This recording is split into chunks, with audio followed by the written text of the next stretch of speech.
Pega a sua Bíblia, vamos abrir no livro do 1 Samuel, capítulo de número 25. 1 Samuel 25. E nós vamos ler o verso 18 e 19. Primeiro livro de Samuel, 25. Nós vamos ler o verso 18 e 19. Há uma palavra de Deus ao seu coração.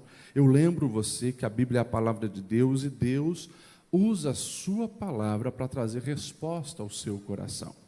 O texto diz assim: imediatamente Abigail pegou 200 pães, 2 vasilhas de couro cheias de vinho, 5 ovelhas preparadas, 5 medidas de grãos torrados, 100 bolos de uvas passas, 200 bolos de figo prensados, e os carregou em jumentos.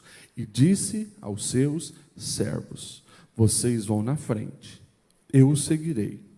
Ela, porém, nada disse a Nabal, o seu marido.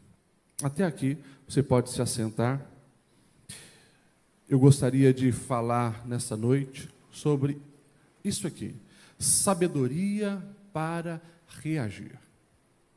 Tem um ditado popular que diz que toda ação gera uma. Toda ação gera uma. E se a ação que fizeram a você for uma ação desequilibrada, injusta, maldosa, como vai ser a sua reação? Pergunta para quem está do seu lado: como vai ser a sua reação? No Império Romano, o sábio escritor Marco Aurélio, ele já dizia que a mente pode transformar qualquer circunstância pela forma como reage. Podemos transformar qualquer circunstância pela forma que nós reagimos. E claro, lamentavelmente, muitas vezes, a nossa reação, ela destrói sonhos, projetos, destrói aquilo que muitas vezes estávamos construindo com muita dedicação. Por isso, nós precisamos pensar, raciocinar na nossa ação e colocar a nossa ação subjugada à vontade do Senhor, mas também a nossa reação. Porque geralmente a ação é pensada, mas a reação, muitas vezes, ela não é pensada. E isso pode comprometer. Quando você estuda psicologia, você vai ver que tem muitos tipos de reação. Tem a reação impulsiva. Você conhece alguma pessoa que age sem nem pensar? Pois é, sempre impulsivo, né? Ela, quando viu, já fez. Depois ela para pensar nas consequências, né? Tem aquela reação agressiva, que ela transforma as crises numa guerra, né? Então, provavelmente você conhece alguém assim também. Tem a reação do isolamento, a pessoa se isola. Tem a reação do vitimismo, né? Ela sempre é a coitadinha e se torna vítima, e claro, consequentemente, procura culpar os outros. Tem a reação de negação da realidade. Ah, mas nem é tão ruim assim, não é tão mal assim, não está bem assim a situação. Tem a reação da fuga por uma compulsão. Uma pessoa que, como não sabe o que fazer, mergulha num vício, cai numa droga, numa bebida e assim por diante. Enfim, tem muitos tipos de reação. E nós precisamos buscar em Deus a sabedoria que vem do alto para que nós venhamos reagir da maneira correta e assim também viver bênçãos e promessas de Deus sobre a nossa vida. Deixa eu colocar você dentro dessa história, porque nós estamos diante da história, ou de uma das histórias, onde uma mulher extremamente sábia, ela consegue mudar toda uma realidade de guerra pela sua sabedoria. Eu considero Abigail uma das mulheres mais sábias de toda a história humana, e a Bíblia nos revela isso de uma maneira fantástica. Quem é essa tal de Abigail? Se você deixar a tua Bíblia aberta aí nesse capítulo, você vai ver que essa mulher era casada com um homem chamado Nabal. E tem algumas características sobre eles que a Bíblia vai dizer. Eles eram pessoas ricas, pessoas prósperas. O texto vai dizer que eles tinham 1000 cabras e 3.000 ovelhas. 1000 cabras e 3.000 ovelhas. Para aquela realidade, isso era um montante absurdo. Se hoje nós traduzíssemos o valor, né, das cabras, das ovelhas, para a nossa moeda do dia a dia, colocando em dólar, daria mais ou menos $1 milhão. Sem falar na lã e sem falar no leite, sem falar naquilo que podia ser gerado, só o valor dos animais, em torno de $1 milhão. Uma família rica, uma família próspera, tinham seus empregados, viviam daquela maneira. Porém, nós temos características pessoais deles, Abigail e Nabal, que são muito opostas e muito distintas. Se você observar ali o verso 3, vai dizer que Abigail, ela era uma mulher, olha só, sensata e formosa. Em algumas versões vai dizer uma mulher inteligente e uma mulher bonita. Necessariamente nessa ordem, mulheres, tá? Porque a beleza interna vem antes da beleza externa. Glória a Deus por isso, mulheres. Essa era Abigail. Mulher sensata, mulher prudente, mulher inteligente, mas uma mulher também muito formosa. Porém, o texto vai nos dizer que esse camarada, chamado Nabal, ele era mau e rude. É interessante que até o nome dele, ele traz um radical de insensatez. Se você pegar o Salmo 14:1, que vai dizer, diz o insensato no seu coração não a Deus, esse insensato é Nabal. Ou seja, o cara já não tem um nome legal, já tem o nome de ser insensato. E as atitudes dele, infelizmente, refletem a essência do seu nome. Esse cara é ignorante, esse cara é bruto, esse cara é ingrato, esse cara é maligno, esse cara é perverso, esse cara é tudo de ruim. E traz uma informação interessante no texto, porque diz que ele vem da linhagem de Calebe. Isso também já é um contrassenso. O camarada tem dinheiro, o camarada tem uma mulher maravilhosa, o camarada vem da genealogia de Calebe, aquele grande herói do povo de Israel, que lá ele e Josué foram os únicos que permaneceram quando os outros espias duvidaram da ação de Deus, mas não adiantou nada. O coração desse homem continuava mau e perverso. O texto vai dizer que, e se você continuar observando na história, esse homem, ele vai ter na sua história um momento com Davi.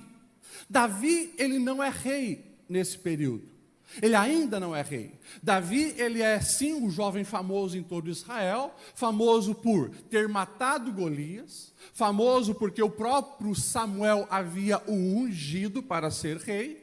Mas ele, depois que mata Golias, e a gente sabe que as mulheres da cidade começavam até a cantar, né? Que Saul matou 1000, mas Davi matou 10 milhares, e Saul, que era o rei na época, fica com ciúme, e começa uma perseguição. Então nós estamos dentro desse período, naqueles 10 a 12 anos, que Davi ficou fugindo de Saul.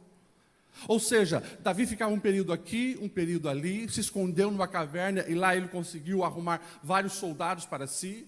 Então, esse é Davi, um fugitivo que comanda um grupo de homens que, se você for ver a história, esses homens também não eram homens de boa procedência. Muitos eram ladrões, muitos estavam em dívida, e como tinham que sair fugidos, se encontraram com Davi na caverna, mas lá Davi liderou esses homens e mudou muito a história desses homens. Enfim, para você entender o contexto. Os rebanhos de Nabal, certo momento, eles não tinham guardas que protegessem. E sabe o que aconteceu? Os 600 homens que andavam com Davi falaram, nós vamos proteger o teu rebanho. E protegeram. Um dos servos de Nabal depois vai dizer que os soldados de Davi eram como muros ao redor dos rebanhos. Protegia para lá, protegia para cá. Naquela época havia muito roubo de ovelha, roubo de cabra e assim por diante. Passado algum tempo, a festa da tosquia chegou, ou seja, o tempo de tosquear os animais. Naquela época eles faziam uma grande festa. Quando Davi fica sabendo, poxa, Nabal, aquele homem cujo nós protegemos o rebanho, está fazendo festa, chegou o tempo da tosquia, vamos pedir se ele pode contribuir com a gente, no nosso mantimento e tal. Mandou um dos servos para lá. E o servo então, olha que interessante o que nós vamos ter aqui. O servo vai chegar para Nabal dizendo, o rei Davi, quer dizer, o grande Davi, ele precisa de algum mantimento, e chega elogiando Nabal com pudor, com alegria, com respeito. Agora, olha a resposta de Nabal para aquele homem que era o mensageiro de Davi. Quem é Davi? Quem é esse filho de Jessé? Hoje em dia muitos servos estão fugindo do teu senhor, porque eu deveria pegar meu pão, minha água, a carne do meu gado e dar para este homem que eu nem sei de onde vem. Davi, ele não era um homem muito pacífico. Davi era homem de guerra. E quando esse recado chega a Davi, falando da reação de Nabal, com a sua brutalidade, com a sua grosseria, com a sua falta de gratidão, o texto vai dizer que Davi pega 400 dos seus soldados e diz: nós vamos lá, vamos matar Nabal, e todos os homens que trabalham com ele nós vamos matar. Eu serei amaldiçoado, e Deus pode me amaldiçoar, se até amanhã eu não ter exterminado todos os homens da casa de Nabal. Então agora você imagine a cena. Aquele homem chamado Nabal foi extremamente grosso, perverso, e Davi está vindo com 400 soldados para matá-lo. É nesse interim que vai surgir essa mulher sábia, essa mulher inteligente, essa mulher preciosa, com o texto que nós lemos. O texto vai dizer que Abigail, ela então manda agora preparar alimentos e vai ao encontro de Davi, antes que Davi chegue com o seu exército para matar. Eu quero ler alguns versículos para você, para que você possa também aprender com essa mulher a reagir com sabedoria, para que você não venha gerar ainda mais crise no problema que você enfrenta, para que você não venha perder coisas importantes que Deus tem para você por uma reação que não deveria acontecer. Vamos lá. Primeira característica que nós vamos ver claramente aqui, nesta mulher, é a humildade dela. Se você observar o texto de 1 Samuel 25, verso 20 e 22, o texto vai dizer assim: enquanto ela ia montando no jumento encoberto pela montanha, Davi e seus soldados estavam descendo na sua direção. E Davi já tinha dito: de nada adiantou proteger os rebanhos daquele homem, ele me pagou o bem com o mal, então nós vamos matá-lo. Essa mulher, o verso 23 e 24, quando Abigail viu Davi, desceu depressa do seu jumento, se prostrou perante Davi com o rosto em terra, caiu aos seus pés e disse: meu senhor, a culpa é minha, por favor, permita que a sua serva te fale, ouve o que ela tem a dizer. Essa mulher, primeiro, ela age com humildade ao ouvir um servo que comunicou a ela: olha, aconteceu isso e Davi está vindo com seus soldados. Ouviu o servo, mas quando ela chega diante daquele homem que está indo para destruir a sua casa, ela chega diante de Davi, que nesse momento é inimigo, querendo matar o seu marido e todos que estão na sua casa, ela chega com humildade. Se você prestar atenção, quem colocava o rosto em terra eram os escravos diante de uma autoridade. Ela não tem problema em se esvaziar da sua riqueza, em se esvaziar da sua condição de também ser uma patroa diante daqueles empregados. Ela se humilha para conseguir manter a paz. Nós precisamos entender que a humildade vê as consequências que o orgulho não enxerga. Eu vou repetir isso para você entender. A humildade nos capacita a ver as consequências que o orgulho não nos revela. Muitas pessoas destroem a sua própria casa pelo orgulho. Não conseguem agir nem reagir com humildade. Essa cena de colocar o rosto em terra, jamais para alguns que inclusive se dizem cristão, sendo que o próprio Jesus o tempo todo nos incentiva e nos ensina a agirmos com humildade.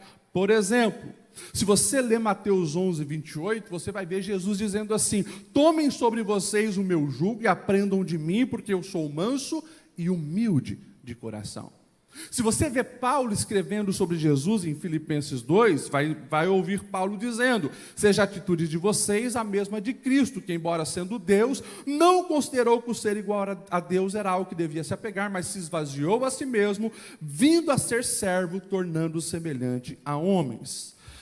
Eu preciso, com a graça de Deus e com a certeza que Deus me trouxe aqui para deixar um recado ao seu coração, não esqueça disso. Para você evitar tragédias na sua vida, aprenda a ser humilde. Aos olhos humanos, às vezes isso é perca. Aos olhos humanos, isso pode ser humilhação. Aos olhos humanos, pode ser que alguém diga que você é fraco. Agora, a palavra de Deus vai dizer que o Senhor, Ele exalta os humildes. Todo aquele que se humilha perante o Senhor, Ele exalta. Então, que você possa olhar para essa mulher e entender que a humildade faz toda a diferença. E eu oro para que a humildade jamais se afaste da sua vida. Independente do seu status, independente do nível que você chegar, independente do desafio que você enfrenta na sua casa, do desafio que você enfrenta no seu trabalho. Talvez você, assim como Abigail, ladeia na vida alguém bruto, alguém ignorante, alguém azedo, alguém amargo, alguém cheio de mágoa, alguém cheio de rancor. Pode ser que sim. Agora, não permita que a malignidade do outro contamine também o seu coração. Não permita que o orgulho e a altivez do outro contamine o seu coração. Você é chamado para ser parecido com Cristo Jesus. E isso é que abre as portas de vitória para a sua vida. Se você me entende, diz amém. Glória a Deus. Nós vamos ver também essa mulher agindo não apenas com humildade, mas com discernimento. Ou seja, quando ela ouve o escravo dizendo o que aconteceu e que Davi ficou irado e agora está vindo com soldados, ela entende que muitas vezes a arma da nossa guerra não é espada, é pão. Fala isso para quem está do seu lado. Muitas vezes a arma não é espada, é o pão. O verso que nós lemos, 18 e 19, vai dizer que imediatamente, quando ela soube disso, pegou 200 pães, vasilhas de couro cheias de vinho, ovelhas preparadas, medidas de grão. Ela foi então presentear Davi e os seus soldados. Sabe o que é isso? É uma loucura na lógica humana, porque ela está preparando um banquete para quem vem matá-la. Ela está preparando um banquete para quem vem matá-la. Mas ela sabe que a bondade dissipa essa chama do rancor, da vingança, da guerra. Agora, vamos lá. Deixa eu perguntar de uma maneira reflexiva, não precisa falar nada. Lá na tua casa, quando o teu marido vem com aquelas grosserias dele, você está reagindo com espada ou com pão? E você, maridão? Quando a mulher não está naquele dia legal, dia difícil, ela foi grossa, estúpida, você está reagindo com a espada ou com o pão? Uns não falaram nada, mas eu vi uns cutucando aí. Calma, calma. Aprenda uma coisa. Sempre é, ou podemos dizer, geralmente, 99% das vezes, o mais maduro é o primeiro a pedir perdão e não dar continuidade à malignidade. O mais maduro é o primeiro a reconhecer os seus erros.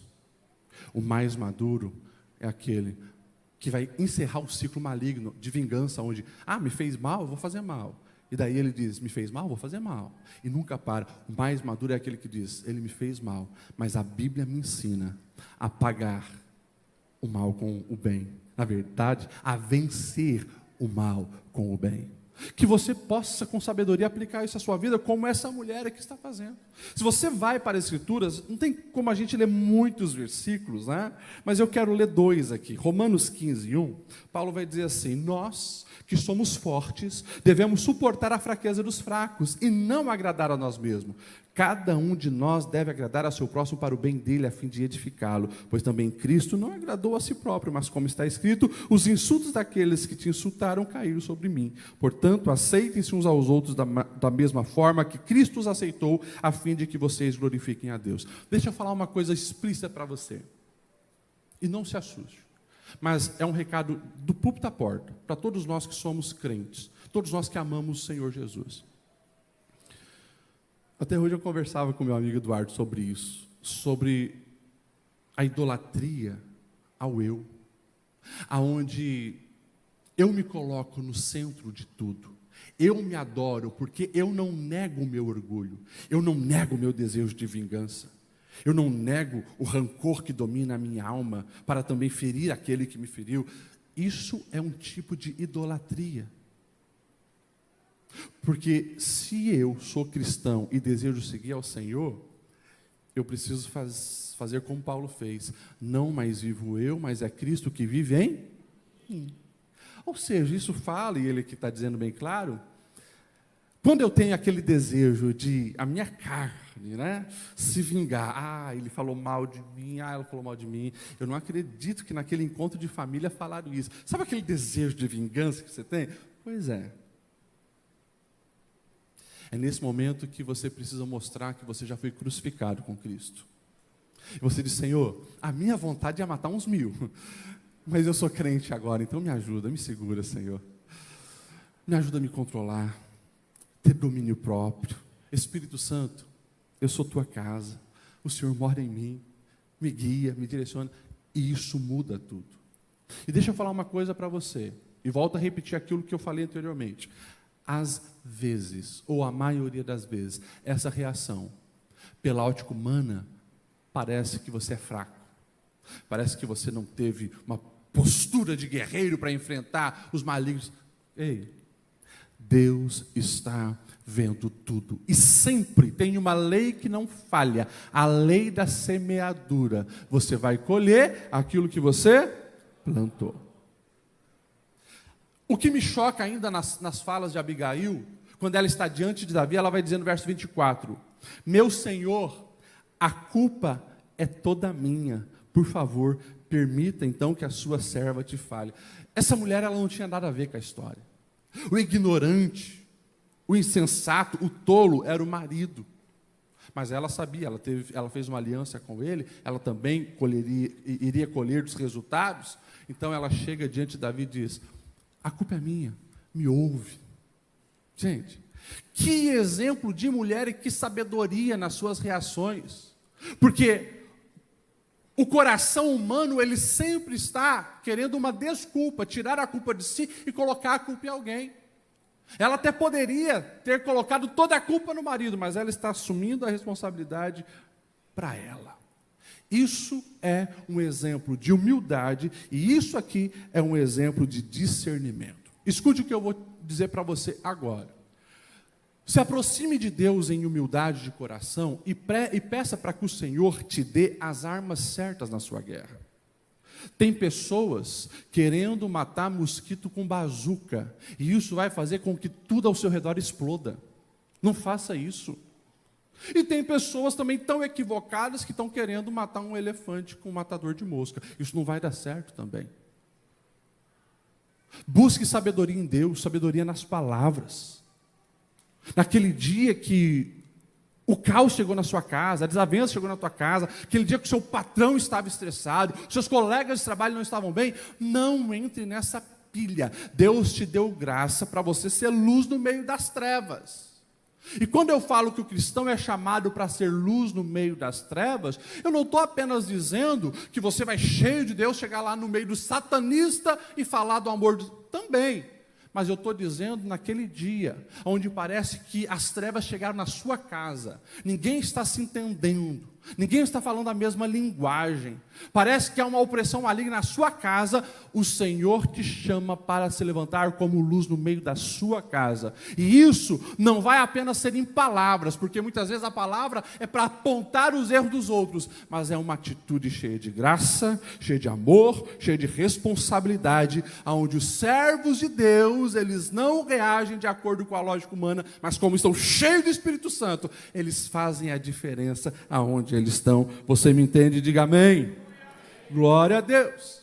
E por fim, como não tem muito tempo para a gente falar hoje, se aprofundar nesse estudo, eu gostaria que você também aprendesse com essa mulher na sabedoria de uma visão de futuro que ela tem. Essa mulher, ela faz uma leitura plena e completa da realidade que ela está inserida.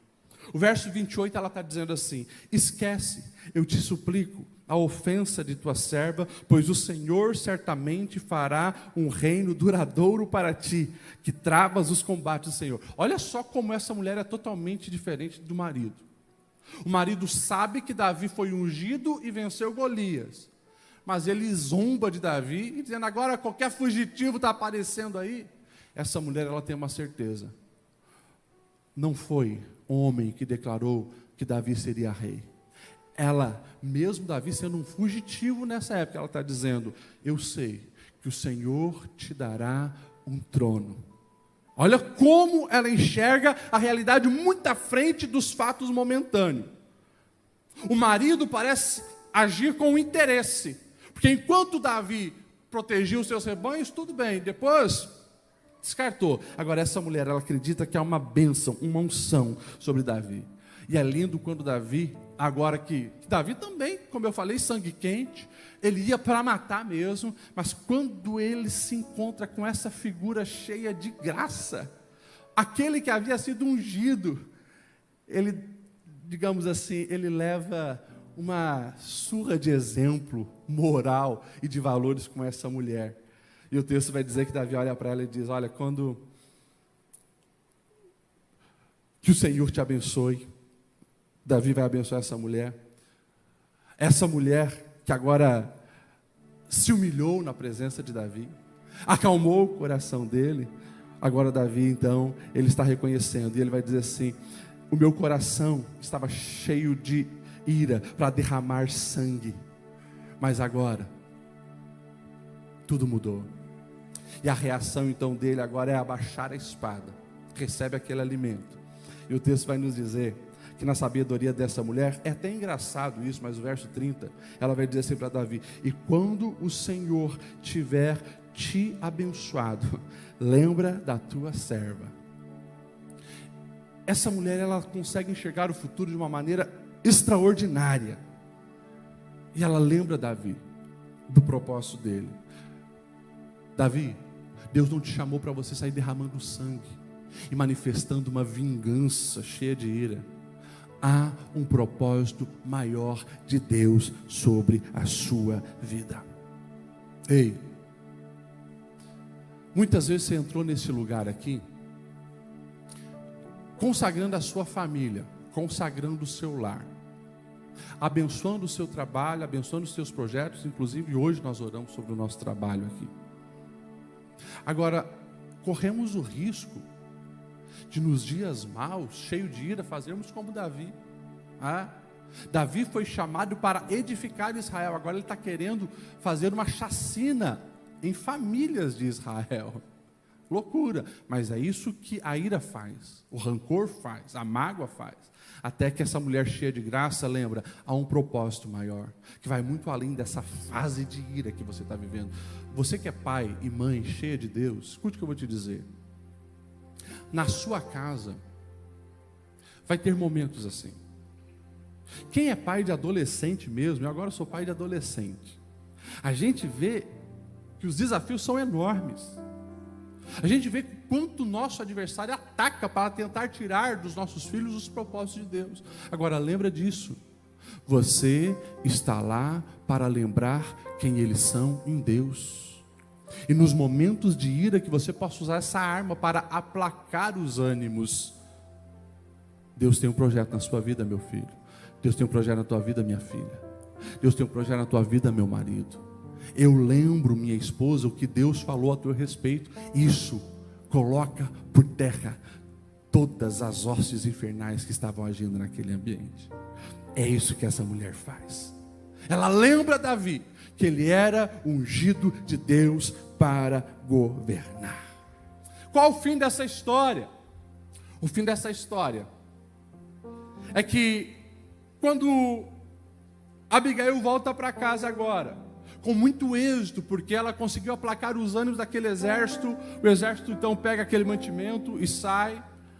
Ela volta para casa, ela encontra lá o seu marido, o texto diz que o marido dela estava fazendo uma festança, enchendo a cara, estava tão bêbado que ela nem ousa conversar com ele. Passada a ressaca no outro dia, o texto diz que ela vai conversar com ele, e ela conta nos detalhes o que ia acontecer com Nabal e com os homens da casa dela.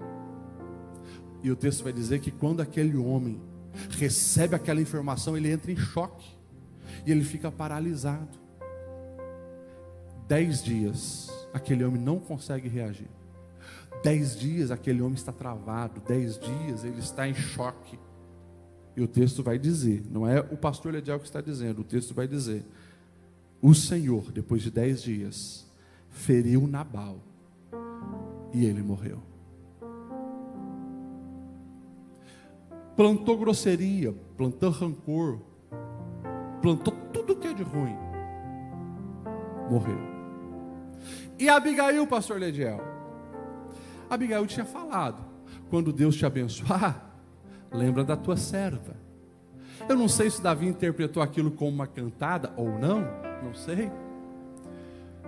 Mas quando Davi soube que aquela sábia e bela mulher estava viúva, o texto vai dizer que Davi então mandou uma mensagem dizendo: tragam essa mulher a mim.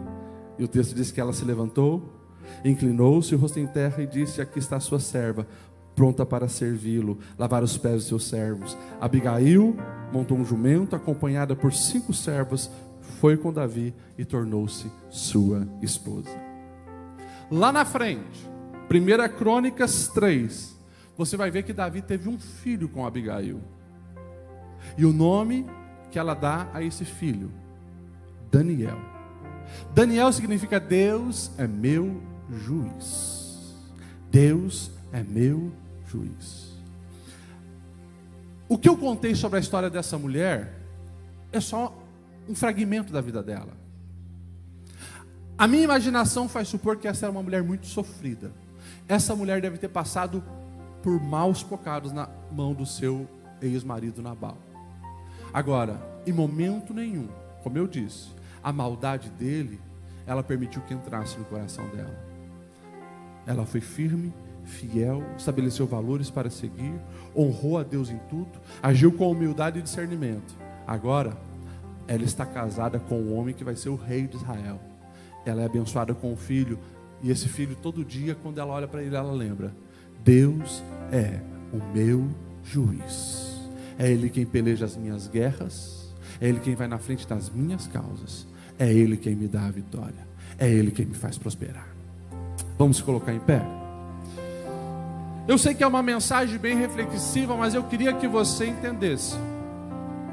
Nabal reagiu de um jeito, o fim dele foi vergonhoso. Abigail reagiu com sabedoria e Deus a abençoou. Quando Deus colocou essa palavra no meu coração hoje, é porque tem pessoas aqui, escute isso que eu vou te dizer, tem pessoas nesta noite aqui, que estão prestes a viver tragédias na sua vida e na sua história, se não houver um arrependimento e um posicionamento para receber a sabedoria que vem do alto. Não é a sua força, mas é aquilo que você recebe de Deus para viver o extraordinário. Eu vou orar por todos, mas eu gostaria de orar por você, que sabe que eu estou falando contigo nessa noite. Sai do seu lugar, vem aqui na frente, nós vamos orar juntos. Eu quero abençoar a sua vida. Você que precisa de um posicionamento diante de Deus para receber essa sabedoria que só Ele pode te dar, para não ser movido por impulsos. Eu queria que você viesse aqui na frente. Deus está quebrando ciladas, arapucas diabólicas contra algumas vidas nessa noite, porque você entendeu o recado de Deus ao seu coração. Pastor Ediel, o que seria essa tragédia? Essa tragédia seria você dar um basta nesse casamento, sendo que há possibilidade em Deus de mudar. Seria você aceitar um rótulo negativo sobre a tua vida quando Deus tem uma outra história para você. Pode chegar mais à frente, quero vocês aqui, sem medo, sem vergonha. Na verdade, todos nós precisamos desse posicionamento. Você que entrou aqui aceitando esse rótulo negativo, de que você é desse jeito, e deixa eu falar uma coisa que o Espírito Santo me orienta. Muitas vezes o nosso adversário ele ataca de maneiras diferentes, homens e mulheres. Geralmente vai atacar você, homem, na área da sexualidade e na área do seu posicionamento de hombridade com coragem e excelência. Alguém dizendo para você: você não vai dar nada, você não vai dar certo, que você põe a mão não dá certo, fracassa.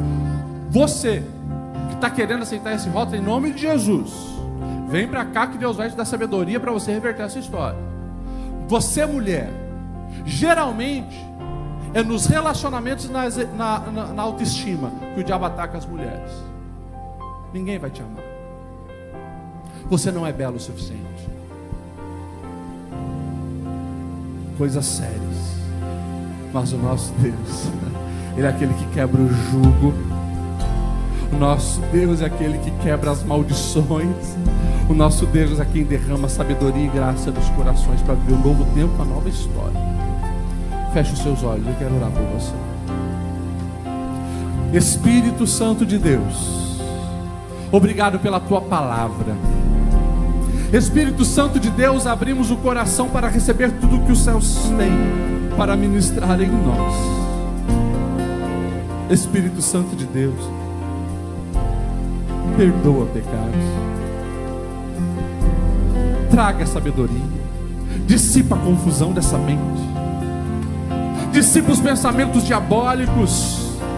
Em nome de Jesus, Senhor, nós pedimos, venha dissipar esse espírito de calúnia, esse espírito de vitimismo, esse espírito maligno que compromete a identidade, a autenticidade de teus filhos.